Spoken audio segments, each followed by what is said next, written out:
किसने आपको कहा कि औरत जो है वो अपनी मांग में सिंदूर डालेगी तभी उसका जो है वो प्लॉट भरा हुआ दिखेगा?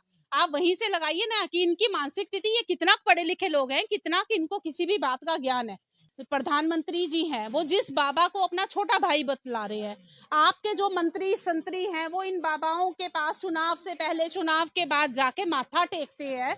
इनको जो है वो वहां से अपना जो है वो इस तरह की घोषणाएं करवाते हैं कि आप अमुक पार्टी को आप दीजिए। देखिए, एक बात तो राम रहीम बाबा के बारे में क्या है कि जब भी चुनाव का मौसम आता है तो उनको छोड़ दिया जाता है, बाहर भेज दिया जाता है। अब बाहर आके वो क्या करते हैं, आपने जितने भी उनके समर्थक हैं तो वो उनसे खुले में अपील करते हैं कि आपने भाई फलानी पार्टी को वोट डालना है। तो मुझे लगता है कि जिन्होंने भी ये किसी ने कहा है, उनके अपने घर में, उनके परिवेश में जो औरतें रही होंगी, शायद वो ऐसी रही होंगी। उन्होंने ऐसा ऑब्जर्व किया होगा, उनका ऐसा एक्सपीरियंस होगा कि वो महिलाओं के बारे में ऐसा सोचते हैं। बाबा कोई कह रहा कि मांग में सिंदूर नहीं तो प्लॉट खाली है, वो देखिए ये तो तमाम बाबा अरे भाई, किसने आपको कहा कि औरत जो है वो अपनी मांग में सिंदूर डालेगी तभी उसका जो है वो प्लॉट भरा हुआ दिखेगा? आप वहीं से लगाइए ना कि इनकी मानसिक स्थिति, ये कितना पढ़े लिखे लोग हैं, कितना कि इनको किसी भी बात का ज्ञान है। ये अपने आप को बड़े ग्रंथों के ज्ञाता बोलते हैं, ये अपने आप को बड़े ऐसी बात बोलते हैं कि इनको इतिहास की बड़ी जानकारी है, इनको जो है वो बड़े बड़े ये बदलाव कर सकते हैं। ये इनका कोई आता है, इनका कोई देवता आता है और वो सूरज को निकल जाता है। ये जहाँ बातें तो ये चांद तारों और सूरज वाली करते हैं, लेकिन इनका जो दिमाग है, दिमाग में आज भी वही खोखलापन, वही खालीपन। औरत को जो ये देखते हैं, जिस चश्मे से ये देखते हैं, वो चश्मा आज भी, वो चश्मा बंद है। दिखने को लग रहा है कि इनको नजर आ रहा है, लेकिन वो चश्मा बिल्कुल दुराभाव वाला चश्मा है, अंधविश्वास वाला चश्मा है, इनके ग्रंथों वाला चश्मा है। तो जो इनके ग्रंथों ने इन्हें सिखाया, पढ़ाया, समझाया, तो ये वैसा ही बताएंगे ना औरत को कि औरत ऐसी है। तो वही स्थिति ये प्रकट करते हैं। कुछ महिलाएं समर्थन में भी आगे बाबाओं की कि बाबा ठीक कह रहे हैं। अब जो औरत, आप कहीं पे भी चले जाएं, किसी बाबा के डेरे पे चले जाएं, आप कहीं पे भी चले जाएं, आप वहां पे देखिए कि किस तरह की महिलाएं जो है वो इन डेरों में जाके अपनी पर्ची निकलवा रही हैं, इनकी कथाओं को सुन रही है। वो कौन महिलाएं हैं? वो महिलाएं ऐसी महिलाएं हैं जो कामकाजी नहीं है। उनमें से अधिकांश जो महिलाएं हैं वो कामकाजी महिलाएं नहीं है। दूसरी बात है कि बहुत आपको लगता है कि वो स्वर्ण समाज की महिलाएं होंगी, तो ऐसा भी नहीं है। स्वर्ण समाज की जो महिलाएं हैं वो भी बहुत ही रिफाइंड टाइप बाबास के पास जाती हैं, जहां से वो ऐसे ऐसे गुरुओं के पास जाएंगी जहां जिनसे मिलने के लिए आपको 1 लाख, 2 लाख, 5 लाख रुपए की पर्ची कटवानी पड़े, आपको कोई अंशदान देना पड़े।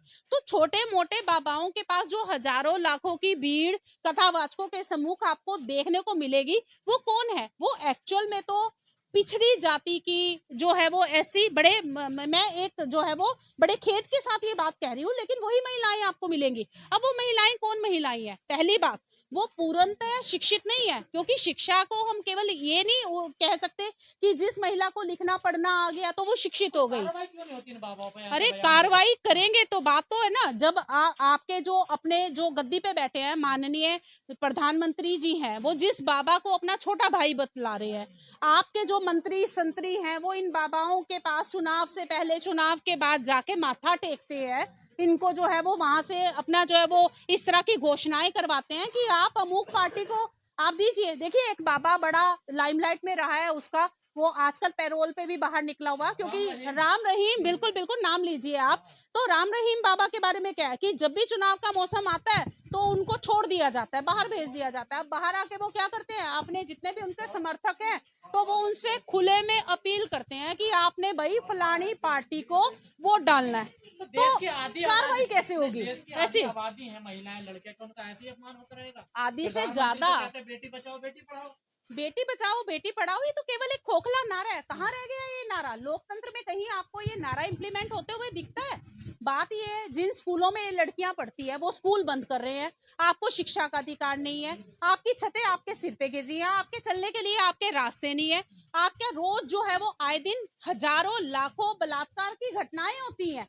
और पहली बात, जो बलात्कार के आरोपी है, पहली बात तो बहुत सारे परिवार ऐसा पिछड़ापन दिमाग के अंदर है कि वो उनकी लड़की के साथ, बहन बेटी के साथ बलात्कार हुआ है, इस बात को उजागर ही नहीं करते, रिपोर्ट ही नहीं करते। अगर रिपोर्ट करने थाने में पहुंच जाए तो थाने वाले उनकी एफआईआर जो है वो दर्ज नहीं करते। अगर थाने वाले उनकी एफआईआर दर्ज कर लेते हैं, अगर आरोपी को चिन्हित नहीं करती पुलिस, अगर पुलिस चिन्हित कर ले, तो चिन्हित होने के बाद भी तो आप देखिए ना कि क्या हमारा इतिहास रहा है कि जिसने बलात्कार किया आपने उसको छोड़ा, और फिर ये वो समाज है जो उसको फूल मालाएं पहना रहा है। तो ऐसे समाज में आप कहाँ, हरियाणा की जो खिलाड़ी, महिला खिलाड़ी हैं, उन्होंने नाम सहित सबूत सहित जो है वो आरोप लगाए।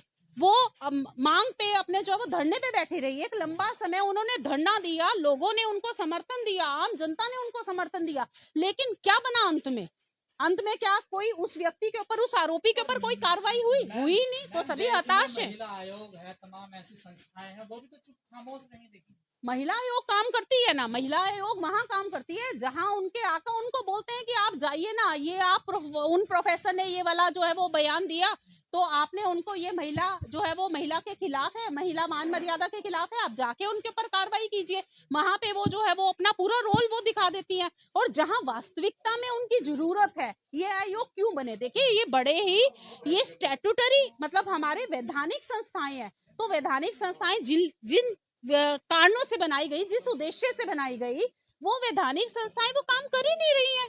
कोई आयोग, महिला आयोग की बात छोड़िए ना, इतनी बड़ी संस्था के ऊपर आरोप लगे, चुनाव आयोग के ऊपर आरोप लगे, चुनाव आयोग कोई कार्रवाई नहीं कर रहा है, वो इस पूरे मैटर को संज्ञान में नहीं ले रहा, एफिडेविट से टाल रहा है। तो आप महिला आयोग से या किसी छोटे मोटे आयोग से आप कैसे जो है वो इस बात का संभावना रख सकते हैं? आप उनसे कैसे अपेक्षित रखेंगे कि ये कोई कार्रवाई जो है वो आरोपी के ऊपर करेंगे? आज के समय में तो महिलाएं वर्तमान में आप देखिए कंधे से कंधा मिला के मर्दों के साथ काम कर रही हैं, प्लेन भी उड़ा रही हैं, लड़ाई भी लड़ रही हैं, तो ये ऐसे बाबा क्यों बोलते हैं? देखिए, बहुत कम, बिल्कुल मैं इस बात को बिल्कुल मानती हूँ कि महिला जो है वो, कुछ महिलाएं, कुछ प्रतिशत जो महिलाएं हैं, उनकी स्थिति पहले से बेहतर हुई है। लेकिन वो स्थिति क्यों बेहतर हुई है? वो वहां पे बेहतर हुई है जहां उनके परिवार ने उन्हें आर्थिक तौर पर, सामाजिक तौर पर, शैक्षिक तौर पर उनको मजबूत बनाया, उन्हें मजबूत बनाने का काम किया। एक सिस्टम, इस बात के लिए सिस्टम आज भी वही है। मजबूत नहीं होने देना चाहते महिलाओं को? बिल्कुल, महिलाएं, अगर महिलाएं मजबूत हो गई, अगर वो पढ़ लिख के गई, तो इनके यहाँ डेरों के अंदर ये जो कथा वाचन में आप एक भीड़ देखते हैं, जो आपको पर्ची निकलवाती हुई, अपनी भविष्यवाणी करती हुई आपको नजर आती है, महिलाएं गुणगान करती हुई, ये जो माथे पे सिंदूर लगाने को ही मानती है कि तभी जो है वो उनके पति की पहचान उजागर होगी, ये जो गले में मंगलसूत्र डालने वाली महिलाएं हैं, जो करवा चौथ का व्रत रखने वाली महिलाएं हैं, ये खत्म ही ना हो जाएंगी। अगर इतना ही उजागर हो गया, अगर अंधविश्वास दूर हो गया, तो ये जो हम धर्म के नाम पे ये जो बंटवारा किए जा रहे हैं ना पूरे भारतवर्ष में, वो ही कहीं खत्म हो जाएगा। तो बाबा लोग तो चाहते हैं कि कुछ समाज, कुछ जातियां इन्हीं पाखंडों में, इन्हीं अंधविश्वासों में, इन्हीं सब मामलों में उलझी रहें।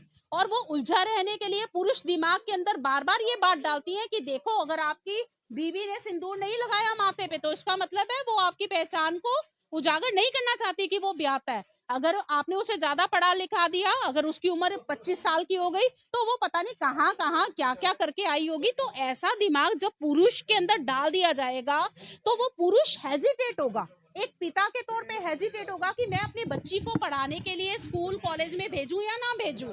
एक जो पति है वो कहीं ना कहीं एक हेजिटेंट होगा कि मैं अपनी बीवी को ढका छुपा, पूरी बाजू के कपड़े डालकर, गला ढका हुआ, गले में मंगलसूत्र टांगे हुए, माथे पे जो है वो सिंदूर लगाए हुए बाहर भेजूं, ताकि हर व्यक्ति को, मिलने वाले व्यक्ति को पता लगे कि ये तो अमुक की प्रॉपर्टी है भाई। तो ये सब करने के लिए ये बाबा हमें इन बातों में उलझा के रखना चाहते हैं। वो तो ठीक है, वो अपने बिजनेस को आगे बढ़ाना है, उनका बिजनेस ठप ही ना हो जाएगा अगर ये सब काम रह गए, समाज से अगर दूर हो गए तो। लेकिन कोई भी नारीवादी संगठन, तमाम पक्ष में या विपक्ष, उनके खिलाफ एक भी कंप्लेन कर पाएंगे? कंप्लेन दर्ज बहुत बड़ा बेईमान है और सत्तावादी है, लेकिन महिलाओं के हजारों महिलाएं, तमाम महिलावादी पार्टी भी। मैं पहले ही इस बात को जो है वो आपके सम्मुख रख चुकी हूँ कि अगर महिला अपना कोई भी आरोप लगाती है, तो वो आरोप लगाने के ऊपर के बाद क्या उस आरोप पे कोई संज्ञान लिया जाता है? पुलिस द्वारा कोई संज्ञान लिया जाता है? कोर्ट द्वारा कोई संज्ञान लिया जाता है? सरकार द्वारा कोई संज्ञान लिया जाता है? जब उसकी बात को कोई तवज्जो ही नहीं मिलेगा, अगर मान लीजिए एक आपने कोई आरोप लगाया, अब उस महिला के आरोप को निरस्त कर दिया जाए, बाद में जो है वो, और आरोपी सरेआम खुलेआम जो है वो घूमता रहे, तो उस महिला, वो क्या है, हमारा समाज का ताना बाना आज भी ऐसा है कि उस महिला को संदेह के घेरे में रखा जाएगा, आरोपी को संदेह के घेरे में नहीं। आरोपी को तो फूल मालाएं डाल के जो है वो पूजा जाता है। तो महिलाओं के अंदर इतना जो निर्भीकता है वो लाने के लिए एक सिस्टम मेंटेन करना पड़ेगा।